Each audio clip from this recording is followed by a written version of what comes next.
Syndicate. গত 16 বছর যাবৎ সিন্ডিকেট কারা লালন করছে? আওয়ামী লীগ পতিত সরকার।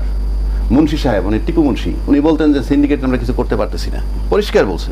আচ্ছা, প্রশ্ন হচ্ছে সেই আওয়ামী লীগ যখন পতিত হইল, আমি নিশ্চিত করে বলতে পারি সেই সমস্ত জায়গাগুলো খালি হয়ে গেছে। চাঁদাবাজি বলেন, সিন্ডিকেট বলেন, কিন্তু সেই শূন্যস্থান পূরণ করেছে কারা? This is my question. খালি নাই, পূরণ করেছে কারা? যারা শক্তিধর নিশ্চয়ই তারই। আমার তো দরকার নাই তো, যারা পূরণ করেছে তাদের কাছে দেশ নিরাপদ কিনা। সিম্পল, আপনি একবার বুঝে নেন কারা সিন্ডিকেট। দুই আসেন আইন শৃঙ্খলা বাহিনী, দুইটা কারণে সক্রিয় হবে আইন শৃঙ্খলা বাহিনী। Number one, if Yunus is removed, কালকে ইউনুস সাহেব ধাক্কা দা বাইর করে দেন, রাজ্জাকিরে বসান, সমস্ত প্রশাসন নামবে, আরামসে কাজ করবে। তাহলে কি আমি বেশি যোগ্য? নো, আমাকে ভর্তা বানাইতে পারবে প্রশাসন। এই জন্যে ইউনুস সাহেবের লোম টাচ করতে পারতেছে না কেউ। বাংলাদেশে ইউনুস সাহেবের লোম টাচ করার কোনো লোক নাই। আমি যদি প্রধান উপদেষ্টা আর ইউনুস সাহেব যদি স্বরাষ্ট্র উপদেষ্টা বানিয়ে রাখি, তাও একই কাজ হবে। His presence in the state is enough. আরেকটা যদি বলেন যে ইউনুস সাহেব থাকবে না, নির্বাচন হবে, ইউনুস সাহেব থাকবে অন্য কোন প্রক্রিয়ায়, রাষ্ট্রপ্রধানরে সরাই দেন, তাতে আইন শৃঙ্খলা বাহিনী কাজ করবে। কারণ আইন শৃঙ্খলা বাহিনী দেখতেছে অর্ধেক আমাদের আছে। কারণ গেজেট অফিসারের চাকরি যায় রাষ্ট্রপতির কলমের খোঁচায়, চাকরি অ্যাপয়েন্টমেন্ট হয় তার কলমের খোঁচায়। হি ইজ অ্যালাইভ, সে আছে। সুতরাং ভয় তাদের কম। আপনি চাকরিচ্যুত করতে পারতেছেন না, স্বাক্ষরটা কিন্তু রাষ্ট্রপতি করবে। এবং আমরা অতীত দেখছি যখন মাঠে মার্শাল মানে আর্মি নামে, তারপরে কাজ হয় না। This is first time. STC power দেওয়ার পরও যখন আর্মি কাজ করতে পারে না, নাথিং, এটা আই ওয়াশ সিগন্যাল আছে, করবা না, তা নাহলে হয় না কেন? মাই কোশ্চেন ফিনিশ। বাংলাদেশে ছাত্ররা বিদায় দিয়ে দিছে, ছাত্র আসে মেইনলি, তাদের ফোকাস সবাই একত্র হইয়া আইসে কি করছে, হাসিনাকে সরাই দিয়ে আমাকে বসায় দিল। বসায় দেওয়ার পর কি হইল?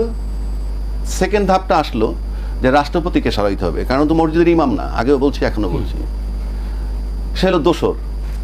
তাকে যখন অপারেশন করতে গেল, তখন একটা বড় দল বলল তাকে অপারেশন করলে সাংবিধানিক সংকট হবে। আমি আসমান দিয়ে বললাম, শেখ হাসিনার সরাইলে কি সাংবিধানিক সংকট হয় না? আপনি এখানে সাংবিধানিক সংকট হয়ে গেল। আমি তো এই রাজনীতিবিদ, আই ক্যানট ফেইথ। বিপ্লব পরবর্তী আবার আসলে প্রশ্ন আসে কেন? হ্যাঁ, তাদের ঘাড় ধরে বের করে দিতে হবে। আচ্ছা, এরপরে যখন এই ছাত্ররা একটা শক্তি হইল, এখন বিশাল শক্তি, কিন্তু ছাত্ররা কেন ছাত্ররা শক্তি সেটাও বলে দিচ্ছি। যেহেতু প্রশাসন মাঠে নাই, বাংলাদেশের সব রাজনৈতিক দল যেই ক্ষমতায় থাকুক, মাঠে তার রাজনৈতিক কর্মী কিন্তু থাকে।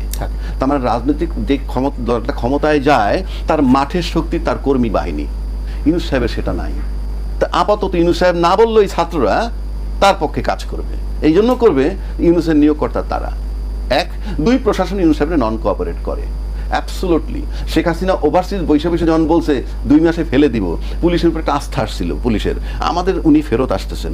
7 মাস পার হওয়ার পর কিন্তু পুলিশ কিছু নামতেছে মাঠে, হায় আল্লাহ, এ তো মহামিক মুসিবত, 2 মাসে তো কিছুই হয় নাই। তারপরে 25 তারিখে যে সেনাপ্রধান ভাষণ দিল, আমি মনে করি নতুন দল গঠন করার ব্যাপারে সেনাবাহিনীটা অনুপ্রেরণা হিসেবে ছাত্রদের নেওয়া উচিত। লং রানে বলবে আপনার কথায় আমরা এই দল গঠন করছি। কেন?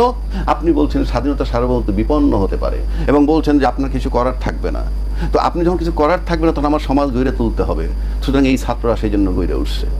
এই কথা যদি বলে কিছু করার থাকবে না, আমি তো বলি এইটাই তাদের বলা উচিত। পুরস্কার চায় কারা, কারা স্থানীয় নির্বাচন আগে চায়, কারা বিচার আগে চায়। ত্রিমুখী লড়াই হবে। এই ত্রিমুখী লড়াই কারণে আপনি ইউনুস সাহেব দেখবেন আজকে বিএনপির কথা বলছে, নির্বাচন হয়তো সংসদটাই আগে দিবে, কিন্তু এই ছাত্ররা যদি না মানে আপনি কি করবেন?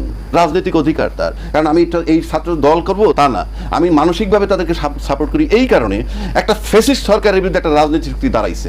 এছাড়া এক্সিস্টিং কোনো দলকে আমি সেভাবে দেখি নাই। সব দলের একত্র উচিত ছিল একটা জায়গায়, যে শেখ হাসিনার এবং ওই স্বৈরাচারের বিচারটা অন্তত করো। সেই একটা জায়গায় যদি একমত হইতো, এই ছাত্র দল গঠন করতে নাও পারতো।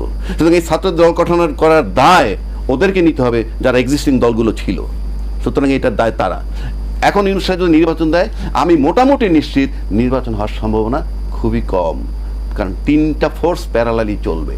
ছাত্রদের একটা ফোর্স, এই রাজনীতিবিদদের একটা ফোর্স, পাশাপাশি আপনি যদি মনে করেন মাঠে যে আইন শৃঙ্খলা বাহিনী নাই, সেখানে সেনাবাহিনীর প্রধান, উনি একটা রেজিমেন্টেড ফোর্স, উনি একটা শক্তি।